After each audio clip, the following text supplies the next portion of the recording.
देखो 14 साल भरत ने राज्य किया, कार्यवाहक राजा के रूप में रहे। 14 साल बाद भरत जी ने राम जी को कल राज्य सौंप दिया। क्यों भाई, सौंपा कि नहीं सौंपा? लेकिन एक अंतर देखा गया। क्या अंतर देखा गया? राम जी के राज्य में काल आया था। राम जी के राज्य में काल आया था, काल का प्रवेश हुआ राम जी के राज्य में। भले ही भगवान की अनुमति से हुआ, लेकिन हुआ, काल आया। लेकिन 14 साल तक भरत जी के राज्य में काल नहीं आया। आप कहोगे ये क्या प्रमाण नहीं आया? जैसे कोई मरे ना तो क्या मानोगे, बोलो? जैसे 14 साल तक कोई मरे ही ना, कोई ना मरे, तो क्या मानोगे, बोलो? काल नहीं आया। यही यही यही मानोगे कि नहीं? काल नहीं आया। भरत जी के राज्य में 14 साल तक कोई मरा नहीं। बोलो, आश्चर्य की बात है कि नहीं? और एक विशेषता, 14 साल तक कोई पैदा भी नहीं हुआ। 14 साल भरत जी के शासन काल में ना कोई पैदा हुआ और ना कोई मृत्यु को प्राप्त हुआ।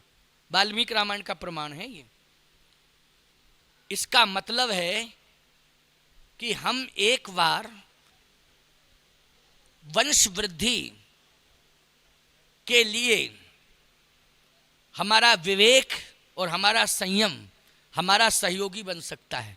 बोलो भाई, कि हम वंश वृद्धि अभी नहीं करेंगे तो इसके लिए हमारा विवेक और हमारा संयम, बोलो, हमारा सहयोगी बनेगा कि नहीं बनेगा? इसमें हमारा बस चल सकता है, लेकिन मरे ना कोई, इसमें क्या बस चलेगा? जरा बता दो भैया थोड़ा सा इसमें तो बस चल ही नहीं सकता है। और अगर इसमें बस चल गया होता तो कोई मरता ही नहीं, फिर तो समस्या होती। उसमें पीछे नंबर डालने पड़ते कि अमुक सन के बाबा, फलाने सम्मत के बाबा, और उनको चाय दे आओ जो फलाने सन में हुए थे, जो फलाने सम्मत में हुए थे। बोलो, समस्या हो जाती कि नहीं? और सबसे बड़ी समस्या तो खाद्यान्न की हो जाती, आवासीय समस्या हो जाती। क्यों भाई, कहाँ रहते इतने लोग?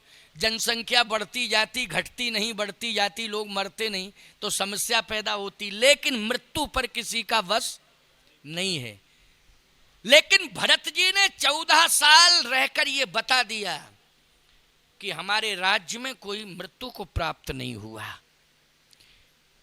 भगवान राम ने कहा वोटर लिस्ट मंगाओ जरा, तुम देखें। अच्छा भाई, वोटर लिस्ट देखी गई तो उसमें एक जगह लिखा था मृतक। राम जी बोले मृतक मृतक देखो लिखा। तुम क्या, भरत जी बोले नाम तो पढ़ो पहले। तो उसमें लिखा था चक्रवर्ती सम्राट महाराज दशरथ। भरत जी बोले जब पिताजी समाप्त हुए, इसके पहले हम ननिहाल में थे, बाद में आए, अगर मैं आ गया होता तो पिताजी ना तो मृत्यु को प्राप्त हो पाते, ना आप बन जा पाते, अगर मैं आ गया होता। लेकिन लीला आप ही की है कि हमें आने नहीं दिया और पिताजी को बन चलेगा और पिताजी को ऊपर भेज दिया। ये लीला तो सरकार आपकी है प्रभु जी, ये लीला तो आप ही की है। लेकिन अगर मैं आ गया होता तो पिताश्री के ऊपर काल हावी नहीं हो पाता, काल हावी नहीं हो पाता। प्यारे, एक और विशेषता, क्या? भगवान राम के राज्याभिषेक में भरत जी का बहुत बड़ा योगदान रहा। 10 गुना खजाना बढ़ा मिला, 10 गुना खजाना। राम जी जितना छोड़ गए थे, लौट के आए तो 10 गुना खजाना बढ़ गया। अच्छा, 10 गुना खजाना कैसे बढ़ गया? एक तो आबादी नहीं बढ़ी। क्यों भाई, आबादी नहीं बढ़ेगी तो बोलो राज्य का कोष बढ़ेगा कि नहीं बढ़ेगा? सरकार सबसे ज्यादा कोष खर्च करती है आबादी पर, करती कि नहीं? वो आबादी जब नहीं बढ़ेगी तो कोष बढ़ेगा।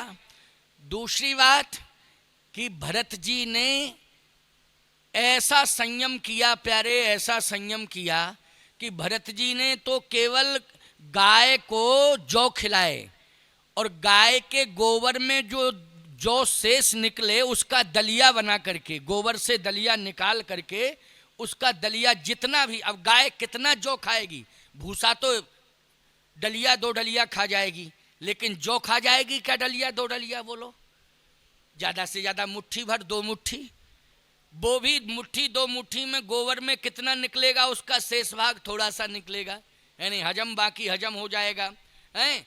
तो जो गोबर में, गाय के गोबर में जो जौ के दाने निकलते थे, बस उन्हीं का दलिया बना करके भरत जी, दलिया क्या बस वही ग्रहण कर लेते थे। दलिया क्या, सीधे निकले गोबर से निकाले और उसी को ग्रहण कर लेते थे भरत जी। अयोध्या वासियों ने कहा, जब मेरा राजा इतना बड़ा नियंत्रण कर सकता है अपनी जवान पर, तो हम लोग भी संकल्प लेते हैं कि दोनों टाइम भोजन नहीं करेंगे, एक टाइम ही भोजन करके बिताएंगे।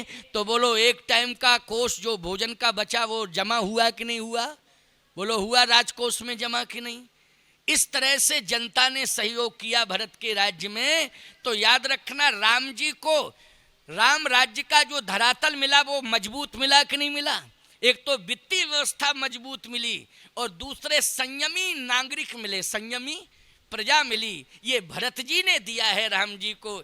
एक तो संयमी प्रजा बना दी भरत जी ने अयोध्या की, और दूसरा खजाना बढ़ा दिया भरत जी ने। भगवान राम का राज्य ऐसा राज्य हुआ प्यारे कि आज तक 11.5 लाख वर्ष हो गए, लेकिन आज तक लोग मांग करते हैं तो केवल राम राज्य की मांग करते हैं। बोलो, दशरथ राज्य की मांग कोई करता? दिलीप राज्य की मांग कोई करता? नहीं करता। हरिश्चंद्र राज्य की मांग कोई करता? नहीं। अच्छा बोलो, भगवान कृष्ण के राज्य की मांग करता कोई?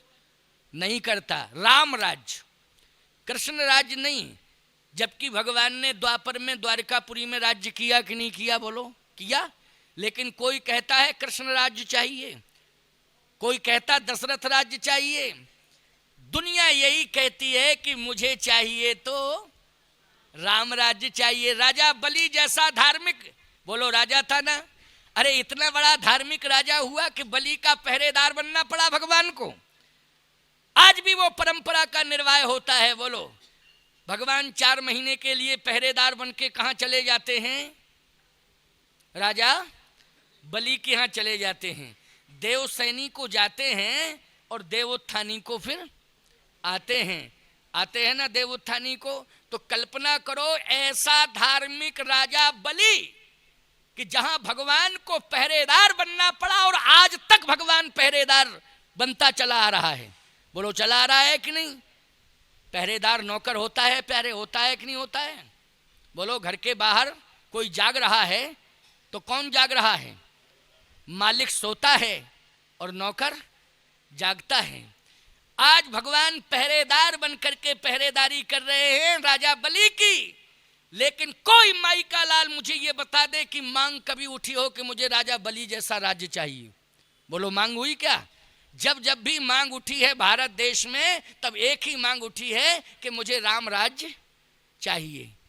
राम राज्य इसलिए चाहिए क्योंकि राम राज्य की विशेषता है दैहिक दैविक भौतिक तापा, और राम राज्य का हुए नहीं व्यापा। नहीं दरिद्र को दुखी न दीना, और नहीं को अबुध न लक्षण हीना। अल्प मृत्यु नहीं कवन्यु पीड़ा, सब सुंदर सब बिरुज शरीरा। बोलो भाई, ये विशेषता किस राज्य की है? राम राज्य की विशेषता है। तो मैं कहना ये चाहता हूं कि हम लोग पहले प्रेम की भूमि का निर्माण करें, प्रेम का धरातल बनाएं, और जब प्रेम का धरातल बन जाएगा तो उसी प्रेम के धरातल पर राम राज्य स्थापित हो जाएगा। आप कहोगे महाराज जी इसके लिए हम क्या करें?